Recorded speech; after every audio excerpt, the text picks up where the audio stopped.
this ancient portside city dates back to pre-Roman times and is an interesting mix of cobbled streets and grand buildings. Today, it's home to about 500,000 Sardinians and loads of seafood restaurants. The oldest one is Ristorante Italia, which has been run by the same family here in Cagliari for 94 years. So I can't wait to get tasting with the founder's granddaughter and current owner, Veronica. Veronica, how long is this beautiful family restaurant has been going on? Since 1921. Very soon there will be a great party because we're gonna celebrate the centenary. I want to come though, eh? Yes, of course. You're Promise? invited, promise. Okay, you have your word, so I want to be at the party.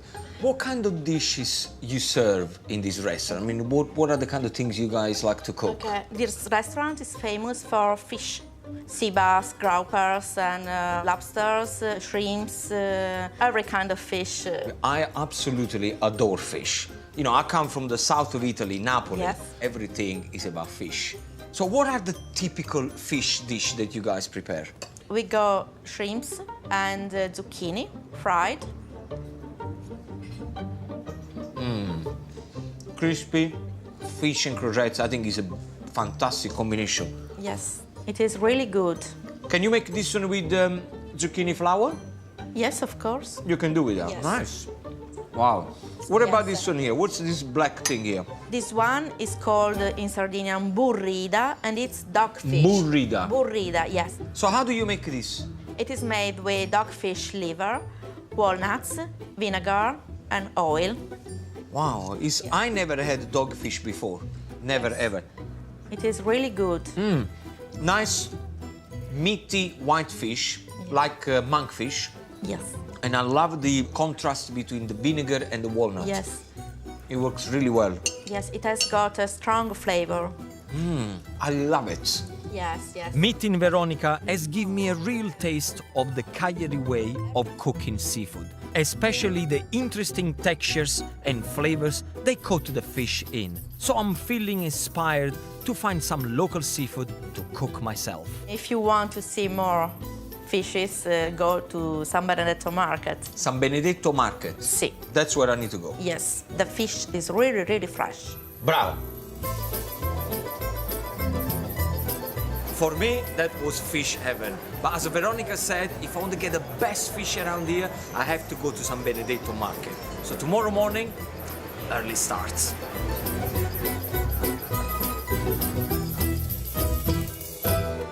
Un po' la dieta del pastore, la dieta della Sardegna, cioè che cosa mangiate, che cosa fate? Allora, innanzitutto i nostri prodotti, che sono il formaggio, fatto dalla Martino explained to me that their traditional diet is very simple. Meats that are cured so they can be taken away to the fields. Cheese made with sheep milk, known for its high nutritional value, and fresh homemade honey for a bit of sweet. All brought together by this rustic bread, pane carasau.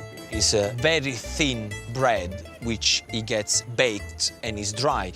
And he said it's very important for the Sardinian tradition and shepherd's tradition because this is the only bread that they can take with them and would last for 20-25 days. Facciamo un po' di un assaggino. Certo. I've asked to taste something because I'm salivating with all the smell here. Dove iniziamo? Da questo? Oh, Okay. This one here catches my eye because the color is beautiful. Pecorino, eh? pecorino. I want to try. Dai, fammi una fettina per assaggiare. Ok. Soft. A little bit like a cheddar cheese would be. Extremely tasty. È buono questo. I can see this one on grated on pasta. Ok. Ricotta. Passiamo alla ricotta. Fresh ricotta. Come me la devo mangiare questa? Allora, questa qua, il criterio sarebbe questo, caro Gino. He said, now I'm going to show you how to do it. Vai. Apriamo. È neutra, chiamiamola così. This one is absolutely clean in flavor. Honey. Runny honey. Ok. Vai, Gino. E vai. Ok. Un pezzo di pane. So Martino is explaining, you use a piece of bread as a spoon, like the proper shepherds do. E mangi proprio anche il cucchiaio. But you eat the tablespoon.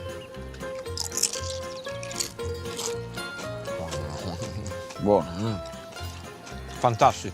See, sometimes we're going absolutely mental, you know, to create an antipasti. What should I do? How complicated should it be?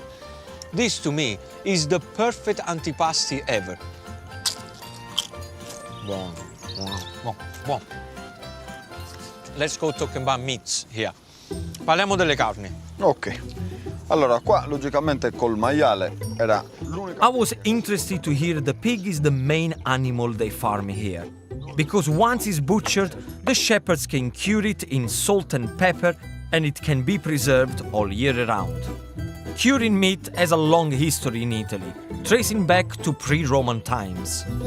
There are hundreds of varieties of Italian salami, each region using different consistencies of pork and combinations of spices. So I'm really keen to taste this soft local salame called salsiccia sarda. They make sure that the skin is out, and then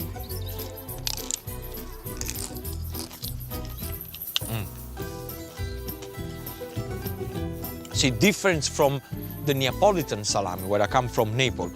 This has got less pepper, less spices. You got quite a lot of grizzle, so it's just sweet, sweet, and melting in the mouth. Buono. Finally, it seems only fitting to wash everything down with some cannonau. A small glass of this strong Sardinian wine is drunk at almost every meal, and some argue it keeps heart disease down on the island. 14 gradi in su. Oh, he said cannonau. You cannot call it cannonau if it's not at least 14% volume. If it's too weak, it's not a cannonau. It's strong, and it's good that it's strong because he can take all these flavors here. If it was a weak wine, it wouldn't work. Completava il pranzo. Martino said a good cannonau, it should always complete your dinner. Salute Salute. e grazie. La Calza, which is where I found the Antica Focacceria restaurant.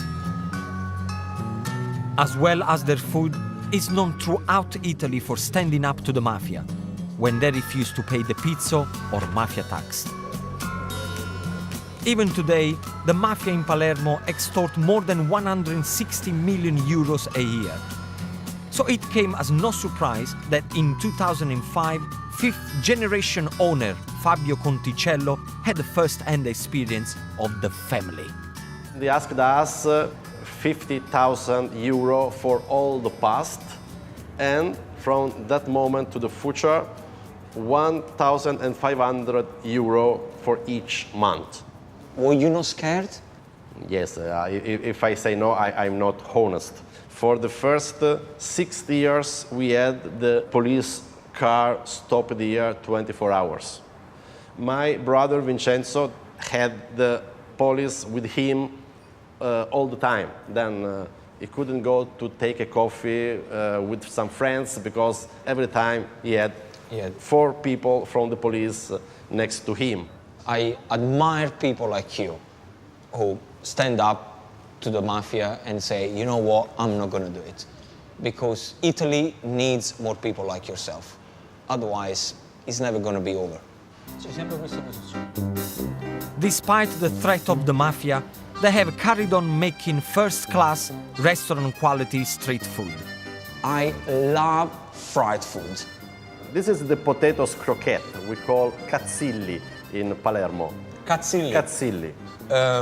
Try to Shall I explain translate to the people. cazzilli? Why not? Cazzilli means little willy. That would be a little willy if... The form is that. Yes. Cazzilli is fresh potatoes and salt, pepper, Parsley. and yeah. And the other one, the half moon, is chickpea fritters. We call panelle. Panelle. Yeah. See, I've never been to Sicily before, but all my friends always say, whenever you go to Sicily, you must try the panelle. Yeah. So how do you make this one? The chickpea, water, salt. This is incredible. This was our breakfast, and this is the breakfast of students in Palermo. You know what? If I was a student, I would eat this one every morning. Yeah. It's really tasty. Really, really tasty. Now, the one I have to talk about it is arancino. I love arancino. Gino. In Palermo, arancina is a woman. What do you mean is a woman? A woman, arancina. I like that. Yeah, Tell me about the arancina, the arancina. But okay? Because look at that. This is what I was been looking forward to open. The smell. Tell me how you make your arancina.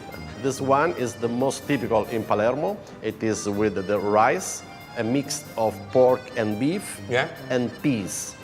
This sums up what street food should be like.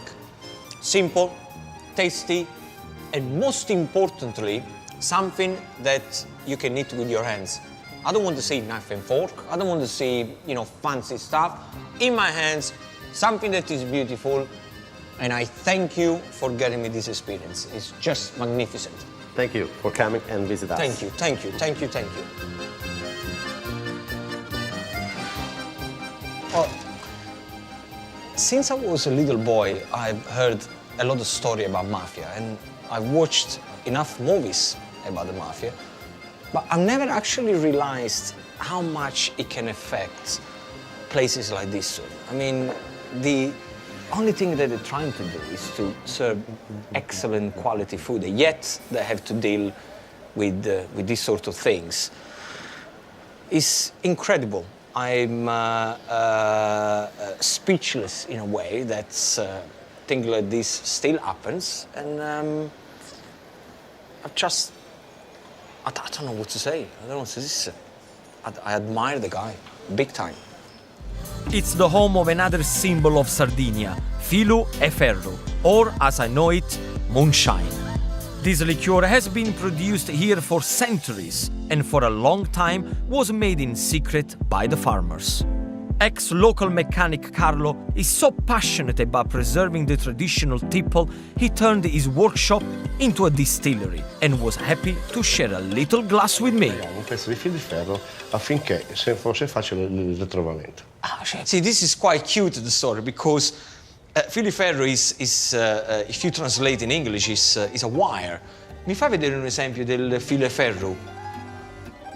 I just asked him to show me how they used to do it in the old days.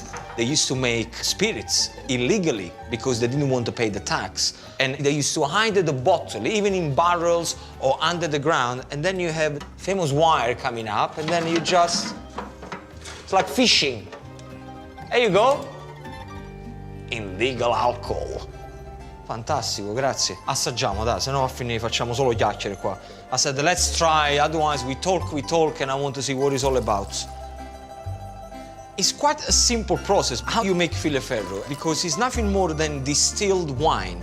The vapors from the wine, very slowly in this kind of machinery here, it drops into the barrel and it creates this beautiful liqueur. Questo è per farti evolvere i profumi. He just said you need to shake around the glass because it's like wine. You need to get all the smells and all the flavors coming together. Pronti? Salute. Sì, sì.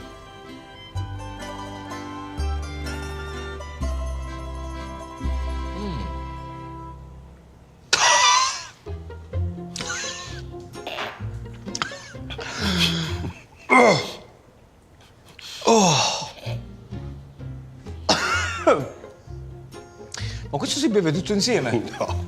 And when you gonna tell me that you have to sip it?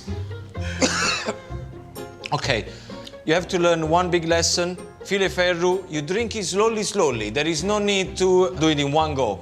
Anyway, it's buono. Ok, assaggiamone un po' alla volta. Ok? Dimmi che cosa devo assaggiare.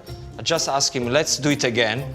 Facciamo piano piano. Sì, sì. Let's drink slowly, slowly this time.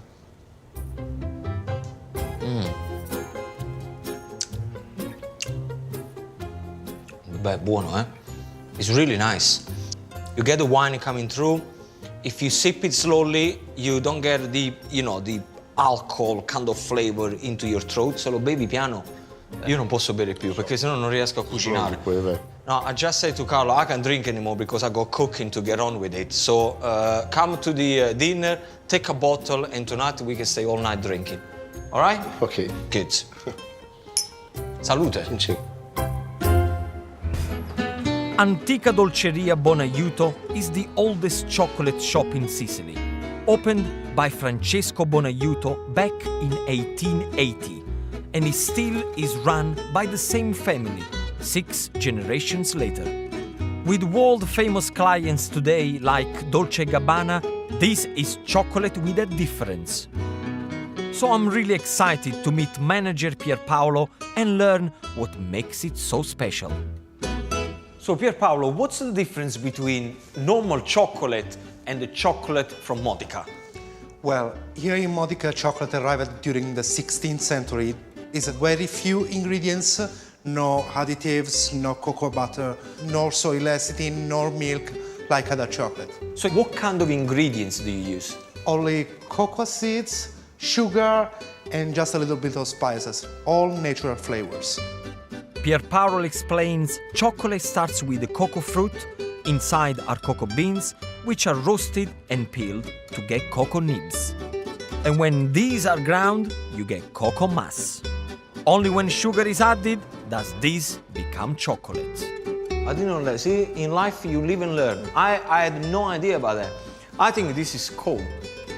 Okay, enough of the talk now. I'm salivating. Let me try some chocolate. Okay, this one is the traditional one, the cinnamon one. Okay. And now we work at 45 degrees Celsius, so the sugar never melts inside. Grainy, not fattening, quite light. It's like a light chocolate. Yes, because there is only the fat naturally contained in the seeds. Usually in the normal chocolate, industrial chocolate, they add more fat. Right. And what about this one? Those are typical biscuits from Modica. The name is panatigli, directly from the Spanish word empanadas, empanadillas. Okay. Try it. They feel quite light. I'm gonna open one. I'm gonna go for it. So what's inside? I know that it's chocolate and it's very light. The pastry is very light. Man, I have no idea what is inside. Come on, what is inside? Well, are made with chocolate and beef meat inside. Beef? Chocolate and beef inside. Interesting. I can taste the beef, I'm gonna be very honest. I can taste chocolate and it's very spongy and light. Yes, there is cinnamon inside, almonds, eggs, nutmeg, but about 40% is beef meat. That's amazing. I love it. Okay, enough of the tasting. I know they set the chocolate by shaking it into the mold by hand. So as I need to burn off some calories, it's time for me to get my chocolate groove on. Okay, rhythm. And